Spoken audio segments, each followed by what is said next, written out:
Hello mga kabibig! Welcome back sa ating bagong YouTube channel. Ito ang pinakamaingay ng YouTuber sa kalat ng YouTube. Ako si Kabibig, maglebak-lebak na tayo with evidence. Ako, trending na trending ngayon. Si Kiko Pangilinan kasi binati ko siya ng netizen. Tinawag na epal si Kiko Pangilinan. Bakit naman po yung tinawag na epal si Kiko Pangilinan? Sabi ng isang netizen, dahil kumakain gamit takip ng kaldero. Hala, dahil lang doon, epal na si Kiko Pangilinan? Kayo talaga? Sabi ng iba, naku, hindi na yan mananalo. Hindi na yan effective ng mga tao ngayon. Sa sobrang expose ang mga tao sa social media, hindi na yan patok. Kung vlogger pa itong si Kiko Pangilinan, kung nagsisimula pa siya maging vlogger, baka papatok pa yan. Madami pang mga awa sa kanya, pero tumatakbo siyang senador at hindi naman everyday ginagawa ito ni Kiko Pangilinan para sabihin nating truthfulness ang kanyang ginawang pagkain gamit ang takip ng kaldero. Yan ang komento ng mga netizen. Grabe naman kayo kay Kiko Pangilinan nooy. Huwag naman po kayong ganun.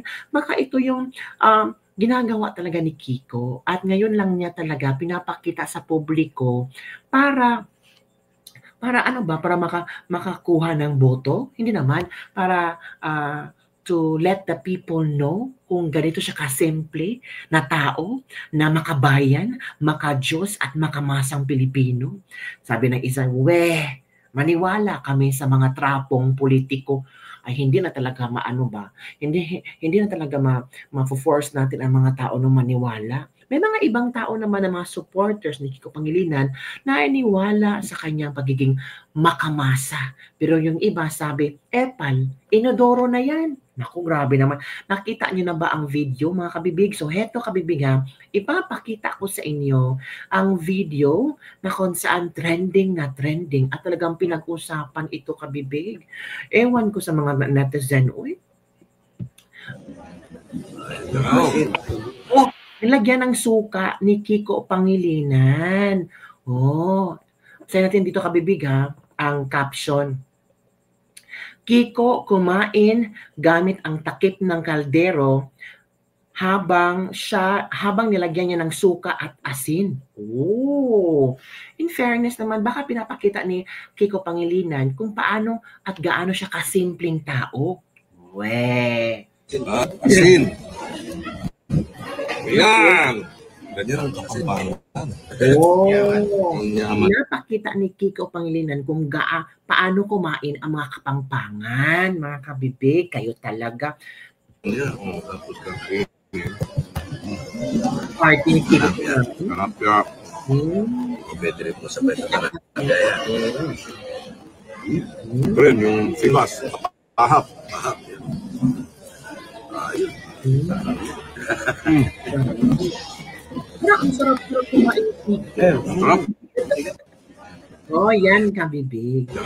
Yan po mga kabibig ang pinag-usapan ngayon ng mga netizen na pagkain ni Kiko Pangilinan gamit ang takip ng kaldero. Oo. Ito naman ang komento ng ating mga netizen hinggil dito mga kabibig. May komento talaga ating mga netizen. Sabi ng isang netizen mga kabibig.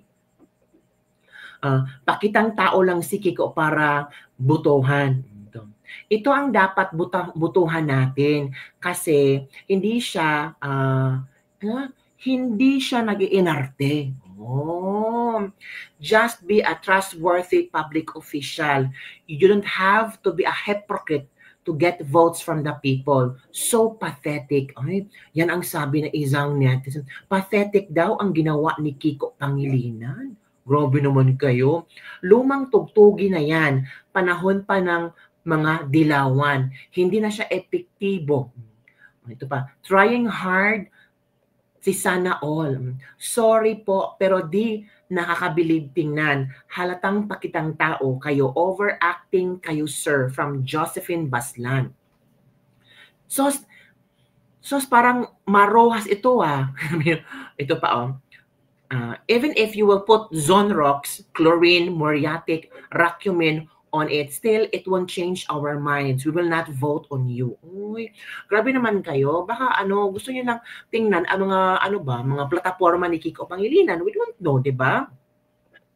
Kabibig. Ito naman ang komento ni Tio Moreno. Uy, may komento si Tio Moreno. Sabi ni Tio Moreno, Kiko Pangilinan, always atrapo, always. Once atrapo, always atrapo.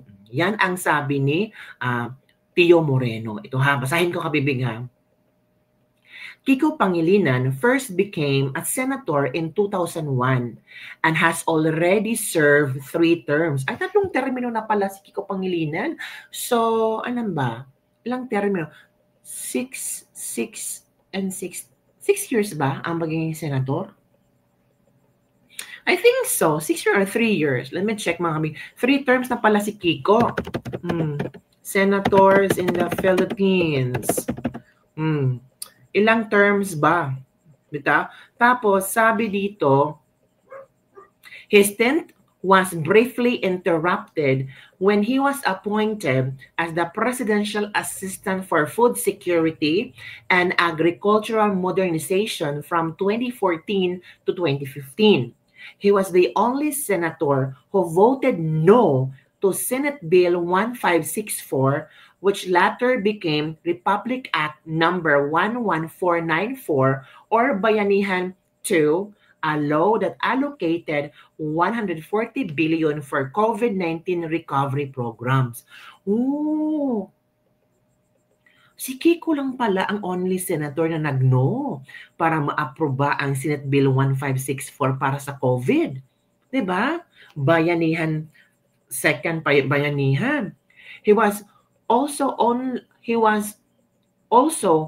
of the only 2 senators who opposed Anti-Terrorism Act of 2020. Uy, talaga?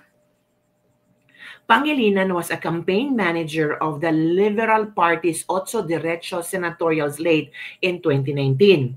Otso Diretso na dumiretso sa Inidoro. Grabe si Tio Moreno. In 2022, he ran for vice president and lost. But now, he's running for senator again. This just shows how desperate he is to stay in power. If we say na nabulol tayo by BBM in 2022, are we already going to fall for Kiko Pangilinan again? Someone who's been in public office in 2001 and was once again in charge of food security, yet agriculture in the Philippines remains in dire shape. Think twice before voting. Not all experience in politics translates to meaningful results. Best example, Kiko Pangilinan, ang bagong Mar Rojas. Oh, yan ang komento ni Tio Moreno, mga kabibig. Grabe naman kayo. Gumamit, ano ba masabi dito? As in, na-shock lang ang mga netizen ba sa drama ni Kiko Pangilinan. Pero kung ganito lang talaga si Kiko Pangilinan, how to interact with people, how to eat together with people, wala namang masama kabibig, di ba? Sabi ng ilan, hindi kabibig, ang pangit tingnan. Oo, ang pangit tingnan. Ngayon mo lang ipopost na tumatakbo ka, tumatakbo kang, ang tawag dito, tumatakbo kang senador. Sana noon pa, di ba? He is Kiko Pangilinan. Only during elections, we can see rich people trying to be poor. Oh, makamasa ngayong eleksyon, hindi na malapitan kapag nasa posisyon. Lumang tugtugin na yarn. Try kayang lumusong sa rice field, magtanim ng palay, baka ayaw maputikan yan. Sige, pakitang tao pa more. Sabi ng mga netizen na, ito mga komento from RB Bonifacio. Kakamping candidates are trying so hard to be poor in public. Nakakasuka. Ito pa ha. Gagawin lahat para sa boto from Davaoenos to 30 Defender. This is Mar Rojas 2.0. Ito pa. Pinibilaban all the way. Was he already married? You forgot the disastrous Juvenile Justice Act, which created a generation of young criminals from Daniel Long. No vote, pakitang gilas naman. Huwag yung kalimutan ang sana all ni Kiko Pangilinan. Very true. Think and vote wisely. Never to those politicians who did nothing good for our country. I don't feel the humility and sincerity with the likes of Kiko when they're doing what seems to be pro-poor during campaign period because they grew up rich and has no touch of reality. Elitists and oligarchs, magaling lang pag-eleksyon, pero pag naluklok na sa posisyon, halos di mo na mahinga ng tulong. Oh. Di ba si BBM elitista din yan? Ito pa, not that kind of leadership by example para makarelate lang sa mga poor. Hindi ganun ang standard ng mga Duterte from Grace Lulalo Lamy. Ito pa, Kiko looks exactly the same as what Maro has during election. Just patawarin niyo po ako. Hindi ko iboboto. Ito pa, if Pinks have enough people to support, malay natin mananalo itong mga kakapink ngayon. Plus, makabayan alangan naman, di ba? So, yun mga kabibig. Yun ang komento ng mga netizen hinggil sa pictures ni Kiko Pangilinan. Ito pang mga ibang pictures ni Kiko Pangilinan ha, papakita natin. Ito kasi yung yung post ni Tio. Uy, baka sabihin yung gawa-gawa ako lang ang post ni Tio Moreno. Nakita ko talaga ang post ni Tio Moreno ha. At binasa natin ang kanyang post hinggil kay, ito ito ang post, Tio Moreno yan ha. Kiko Pangilinan, once atrapo, always atrapo. So siya pala yung the only senator na nag-said no, voted no sa Senate Bill 1564 para sa bayanihan. Tapos siya isa sa mga tawag dito, nag-oppose sa Anti-Terrorism Act of 2020. Ito si Kiko Pangilinan. O yan. Wala namang masama dito kumakain siya, di ba? Ang pinakamasama sa lahat, ginawa ba namang plato ang takip ng kaldero? Wala namang, di ba? O yan Baka pinapakita ni Kiko Pangilinan ang buhay ng isang magsasaka. Pwede naman, di ba? Pwede naman. Yun ang kanyang gustong i-project sa taong bayan na ganito ang buhay ng mga magsasaka ngayon. Ano ba ang pwede kong maitulong sa mga magsasaka? So it means, kabibig, kakain ka gamit ang takip ng kaldero, kabibig. Ikaw talaga kabibig. Gusto mo lang si Kiko. Hindi.